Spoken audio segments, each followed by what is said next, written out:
Well, here I am with Multnomah County Commissioner Vince Jones-Dixon. We've known each other for, it was really like, I think a year after COVID hit. You were friends with the Archbishop, the Rwandan Archbishop, John, what's John's last name? Ruggiero.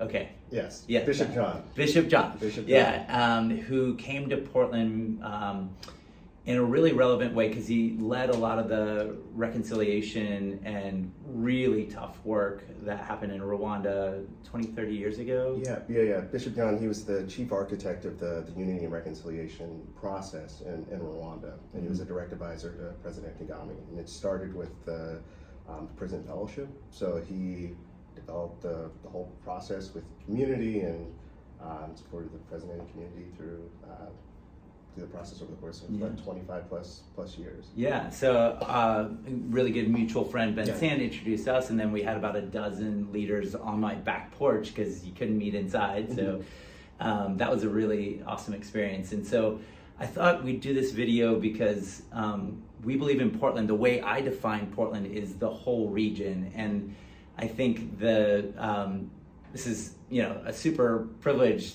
way to look at it, but like a lot of my friends, we look at Gresham as often the place we drive through to ski on Mount Hood. Yeah.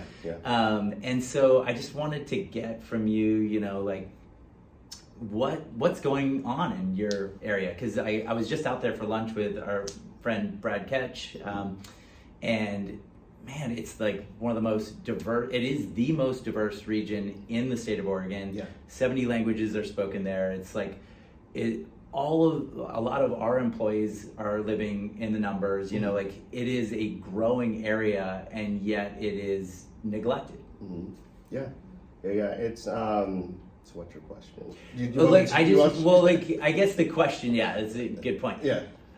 Like what is it on the is it holding two things at once? Because I've seen a lot of like new development. It seems like it's on the rise, but it also has a lot of like kind of rundown areas. Like what's it like? What's the top one or two major things that you're wanting to address? Yeah. So there's two things when I describe Gresham over the last I've lived in Gresham for about 16 years. I met my wife. My wife's been out there for over 30 years. And we have this saying in East County or Gresham is a place where you belong, and I always take it a step further, it's a place where you can become. So my position as a community member, as a father of two kids, and as a husband, and even as a local leader, I tend to think about like what systems should we be having in place so we can produce better outcomes for everyone. Gresham, when you come to East County, or you'll notice there's a little bit of a difference between Gresham or East Multnomah County and Portland as it pertains to homeless services. And that's because of the response that we put in place, I think it was like 5 or 6 years ago with outreach workers, and our point in time count was like 6 instead of 5,000. So when I think of Gresham, it's not only just a community that's, yes, there's challenges, as in any community. Sure. But you have a group of committed individuals that are focused on creating an environment where folks can become who God's called them to be, and that are not afraid to face the issues and challenges, and then make things work. Yeah. So when you were a kid, it's not like you woke up and you're like, I want to be a Gresham city councilor and then rise up to Multnomah. Like it was pretty personal of how you got to become a community leader and then an elected official. Can you share just that story? Yeah, for sure. I've been telling people recently, I've been a public servant over the last 30 years of my life. Actually, when I was 7 years old, I went to Woodlawn Elementary School. I remember one of my classmates, they were struggling with their turtle words. And the teacher wasn't helpful, and everybody was making fun of them. So I called my mom and my dad. I was like, hey, can you come into the classroom and address the kids and help this kid with this turtle word? So I've always been an advocate for folks that are struggling or getting the resources that they need. But as it pertains to like local politics, the springboard for me was the conversation that I had with my brother about 15 years ago. We were driving through Rockwood, and as you know, Rockwood is a community in West Gresham, and as we were driving through, he said, V, these kids need to see something different. And he said he wanted to start an after-school program focused on math and science. And I thought that was really interesting because he was tied up in just the gang lifestyle. I was like, yeah, Dre, you should start that. And you could start that. And then 3 months after the conversation, he got shot and killed less than a block away from where we had that conversation. And my mind immediately went back to the conversation that we had 3 months prior. I was like, I want to start that after school program, but I didn't know how or where to start. And as I was sharing with you earlier, about 1.5 years after his passing, my wife did a project called Who is Rockwood? So like you and like many people, when they think of Gresham or Rockwood, they think of crime and everything bad.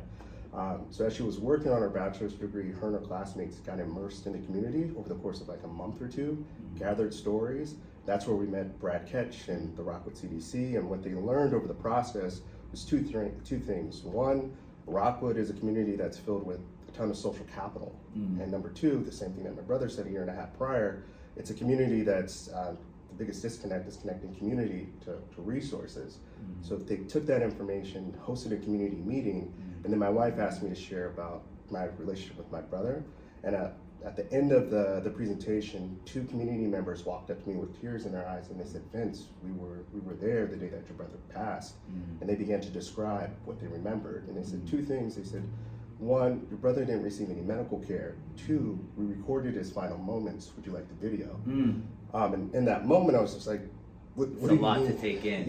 What do you mean you recorded his final moments? And ultimately, they sent me the video. And beautiful thing is, in the video, you can see about 10 or 15 community members rendering care to my brother. And this is in an affordable housing complex. And they were rendering care, and they were encouraging my brother to keep breathing. And then about a few moments into the video, you can see the first responders there. One of the first responders checks my brother's pulse, make a few hand gestures, and then walks away. And then 3 minutes into the video, you can see one of the first responders' vehicles, and you can hear community members yelling, why aren't they helping? Why aren't they helping? And that question of why aren't they helping just lodged into my brain, and it propelled me on this journey to go find answers. So I sat in rooms for about 4 years with law enforcement officials, elected officials, the city manager, just to learn about the system, the expectations, why are these outcomes, why do they continue to happen? And what I learned over the course, I think it was 2020, May, one of the failures is just leadership. And there was nobody on the board that was addressing the biggest failure. The biggest failure Yeah. was leadership, and that's what led me to run for office. I think it was 2016. Former Commissioner Stegman, she was the first person to encourage me to run. I was like, well, I don't even know how the water works. I don't even know what elected officials do. But over the course of 4 years, learning about the system, providing recommendations, and then really not seeing any traction or any movement happening. And even going to Rwanda, it's like the way you can have a huge impact is by being in local government.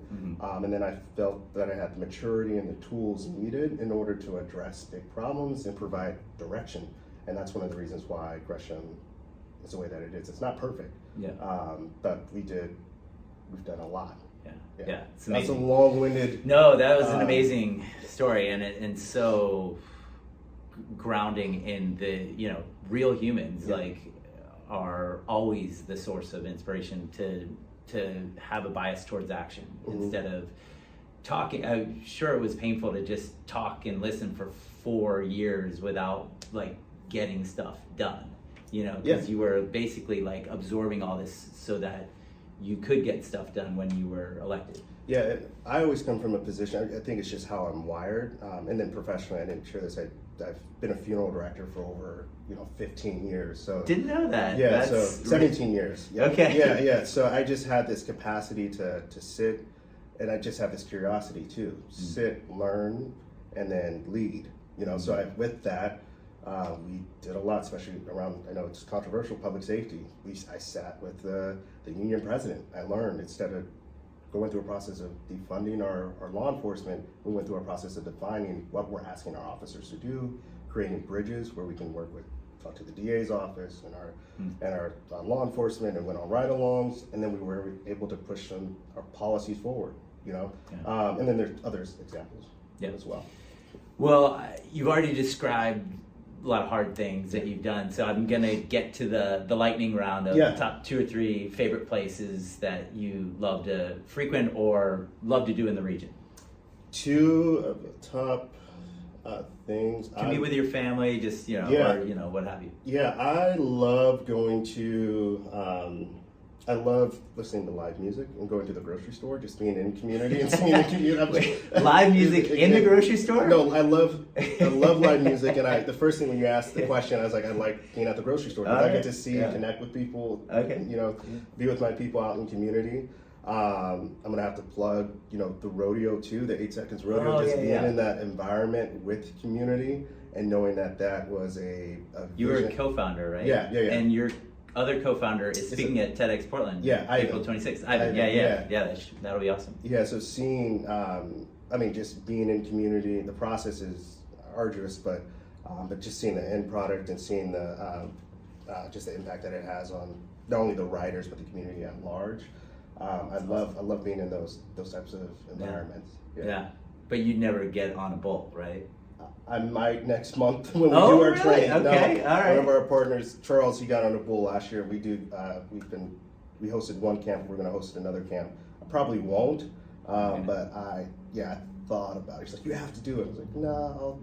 That's bold. I love it. All right, Vince. Well, I really appreciate it. Can I ask you a question? Oh, go for it. Yeah. What has surprised you about East Multnomah County, District 4, and then what's your hope? What lessons do you hope we learn in the Portland region from East County, or even apply? I just think that there's a total, I'll speak for myself, lack of awareness of so many people that I'm friends with and employees live there, the connection to close in Portland is there, but there's no spotlight on it at all. And so I'm encouraged by what I saw, with what Brad at Rockwood CDC is doing. And I also was on the board of Friends of the Children that has a facility there that's awesome. Honestly, I'm brand new on the journey, and I want to visit more, and I want to meet more people. I'm sure you could introduce me to some great people there. So my network is so close in Portland that I need to work on that. Truly. Well, invitation is out there for you, and everyone will have to do a tour so you can have a deeper understanding as far as how we've been able to move the work forward. And then also I always remind people as far as District 4, there's 3 other cities out there as well that have amazing leaders. So shout out to all the mayors and the councilors out there, and thank you for the time. Awesome. Thanks, Vince. Appreciate it. Cheers.